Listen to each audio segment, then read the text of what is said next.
नमस्कार, आदाब, सत श्री अकाल। मैं हूं देवेंद्र मिश्रा। आप देख रहे हैं डीएनए न्यूज़। आइए चलते हैं खबरों की दुनिया में और देखते हैं डीएनए ब्यूरो रंजीत छाबड़ा की ग्राउंड जीरो से रिपोर्ट। क्या है आज की खास खबर, जानते हैं उसकी बारीकियां और समझते हैं क्या है उसकी अहमियत।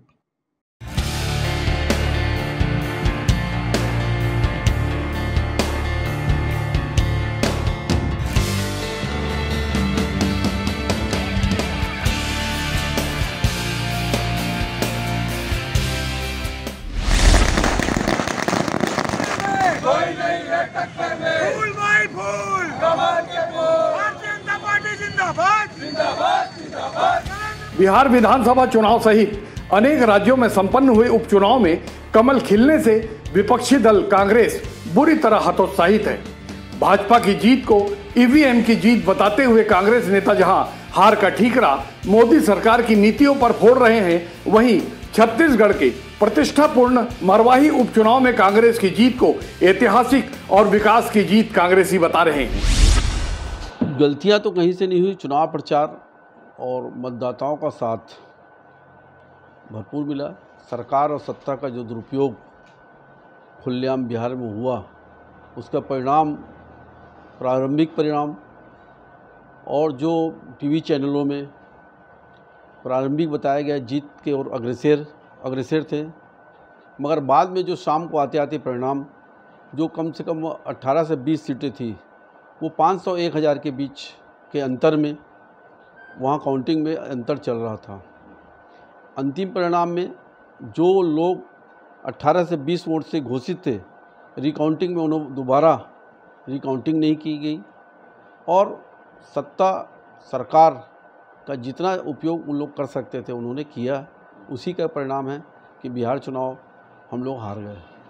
दिग्विजय सिंह जी एक अनुभवी हमारे बड़े नेता हैं और वे अच्छी तरह जानते हैं। मैं तो ईवीएम मशीन के बारे में इतना नहीं जानता जितना वो जानते हैं, और जिन्होंने उनको जानकारी अगर है तो सही ईवीएम मशीन में वहाँ कुछ न कुछ गड़बड़ हुई होगी, तभी वो तथ्यों के हिसाब से बोल रहे हैं। देखो, यदि मान लो राष्ट्रीय स्तर के हमारे नेता बोल रहे हैं तो उन्होंने कुछ महसूस किया होगा तब बोल रहे होंगे ना। ऐसा नहीं है कि कांग्रेस के प्रतिकूल रुझान है इसीलिए हम बोल रहे हैं, ऐसा नहीं है। मतलब सवाल ये है कि जब नीतीश जी की जो सरकार है उसके खिलाफ जनाक्रोश तो था वहाँ पे, और तेजस्वी यादव के खिलाफ एक माहौल था, और कांग्रेस के साथ जो अलायंस था उससे कांग्रेस को भी रुझान मिल रहा था, तो अप्रत्याशित परिणाम तो थे ही। तो इसमें कोई संशय नहीं है कि ईवीएम मशीन पर उंगली न उठा सकते। भाजपा नेताओं की राय है कि कांग्रेस हारने पर हमेशा रोती है और उसका ठीकरा ईवीएम मशीन पर फोड़ती है। ईवीएम मशीन में तो कांग्रेस का वो पुराना ढर्रा है जो बहानाबाजी करने का, क्योंकि जब छत्तीसगढ़ में 67 सीट कांग्रेस जीतती है तो वही ईवीएम मशीन उनको 67 सीट जिताती है, तो वहाँ पर ईवीएम मशीन ठीक हो जाता है। तो ये इनका एक बहानाबाजी है, जबकि नैतिकता के आधार पे जो हार है तो हार को स्वीकारनी चाहिए। किसी का बहानाबाजी करना ये कहीं पर कारण नहीं है। देखिए, कांग्रेस की जो गति थी वो किसी से छुपी नहीं है। जहाँ जहाँ राहुल गांधी गए हैं वहाँ का रिजल्ट आप देख लीजिए। जो पहले संख्या थी और आज की संख्या में आप अनुमान लगा दीजिए कि पूरे देश में कांग्रेस की स्थिति क्या हो रही है, और आने वाले समय में और स्थिति खराब होगी। देखिए, कांग्रेस का काम है यही कहना, और इसलिए तो इस स्थिति में आ गए हैं वो लोग। जनता को समझ ही नहीं पा रहे हैं। जनता के जनादेश का लगातार अपमान कर रहे हैं। लगातार अपमान करने के कारण जनता इनको बाकायदा इनको सबक सिखा रही है और आगे भी सिखाएगी। ये ईवीएम का बहाना बना ले, जितना ईवीएम का बहाना बना रहे हैं उतना जनता का अपमान हो रहा है। बिहार की राजनीति में जातिवाद फैक्टर किसी से छुपा हुआ एजेंडा नहीं है। ऐसे में कांग्रेस नेता द्वारा अपनी हार का ठीकरा जातिवाद या ईवीएम मशीन के सर फोड़ने को खिसियाई बिल्ली खंबा नोचने से ज्यादा नहीं कहा जा सकता। ईवीएम मशीन की शुरुआत राजीव गांधी के कार्यकाल में हुई थी और सुप्रीम कोर्ट में जाकर उन्होंने शपथ पत्र देकर उसे दोष रहित भी बताया था। बहुत ही सोचने वाला विषय है। हम लोग अभी हाल ही में अमेरिका के चुनाव देख रहे थे और वहाँ गिनती हुई 2-2, 3-3 दिन तक। जब इतने विकसित देश बैलेट पेपर के माध्यम से चुनाव करा सकते हैं तो हमको चुनाव कराने में क्या समस्या है। एक दूसरी बात जो इस समय जो सबसे महत्वपूर्ण बात है कि हम इलेक्शन कमीशन किस तरीके से सरकार के पर्दे के पीछे से अपना काम कर रहा था।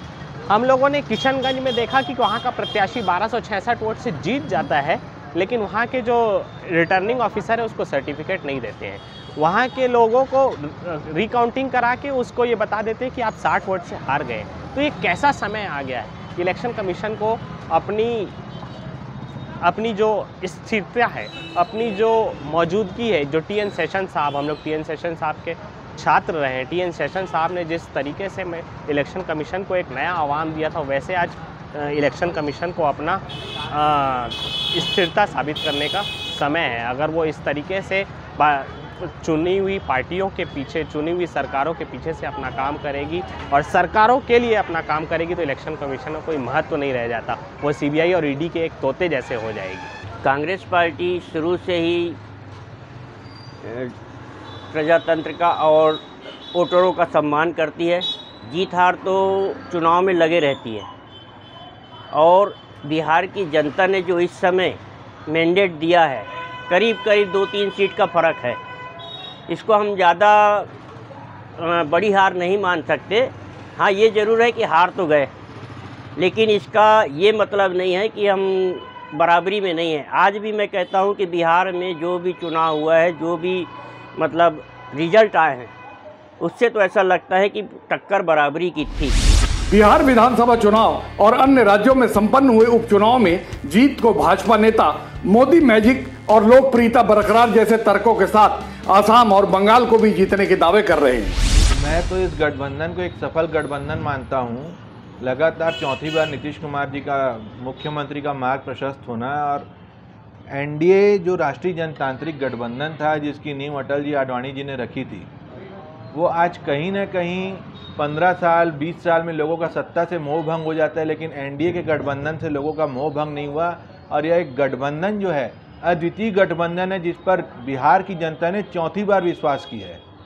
दिग्विजय सिंह जी जो हैं वो दो मुँहा साफ हैं और दिग्विजय सिंह जी की बात को नज़रअंदाज करना चाहिए। अब उनकी उम्र हो चुकी है और दिग्विजय सिंह की जो बात है वो सूत न कपास जुलाहों में लट्ठम लट्ठा वाली बात रहती है, इसलिए उनकी बात को गौण करके नज़रअंदाज करना चाहिए। देखिए, यह शुरू से लोकतंत्र की हत्या करते आए हैं।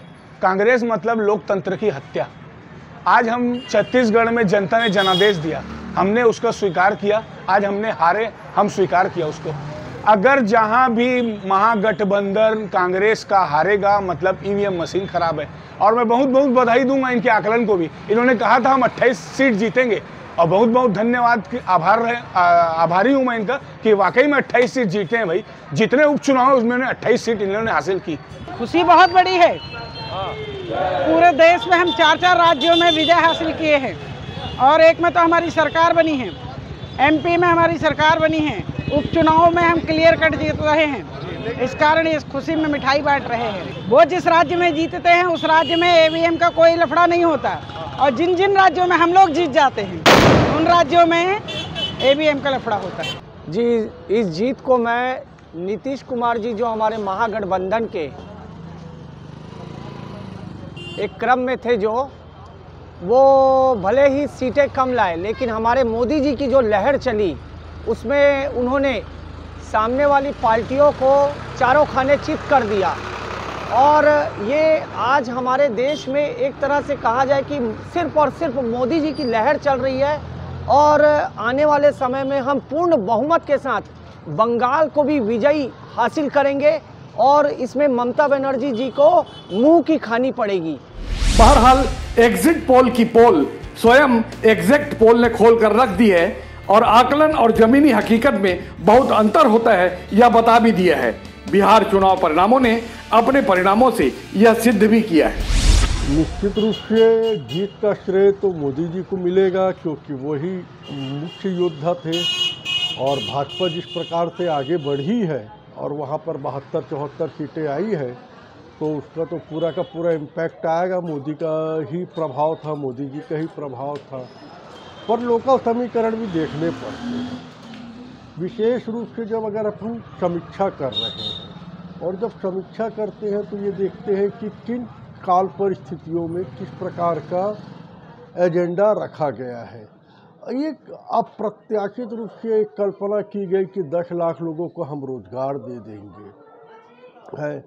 इस प्रकार के जो सपने दिखाए गए, तो सपनों के ऊपर तो पब्लिक आज की तारीख में बहुत समझदार है, और विशेषकर बिहार का मैंडेट तो स्पष्ट है और शुरू से स्पष्ट रहा है कि वहाँ पे 3 दल हैं। 3 दल में जो 2 दल एक साथ हो जाते हैं वो जीत जाते हैं। तो इस बार भी वही मैंडेट आया है, इसमें विशेष समीक्षा की आवश्यकता है ही नहीं। लोकतांत्रिक चुनाव में प्रलोभन, लोक लुभावन घोषणा पत्र और वादे कोई नए हथियार नहीं है। यही कारण है कि लालू प्रसाद के लाडले आरजेडी पार्टी को 10 लाख बेरोजगारों को रोजगार देने की घोषणा का भी युवा मतदाताओं पर कोई असर नहीं हुआ, और उन्होंने मोदी मैजिक और उसके वादों पर भरोसा करते हुए बिहार में कमल खिलाकर नीतीश बाबू के लिए 175 सीटें देकर चौथा जनादेश दे दिया। ग्राउंड जीरो से डीएनए ब्यूरो रंजीत छाबड़ा की रिपोर्ट। आज बस इतना ही, फिर मिलेंगे ताज़ा तरीन खबरों के साथ। तब तक के लिए दीजिए इजाज़त। नमस्कार। जय छत्तीसगढ़, जय धमतरी।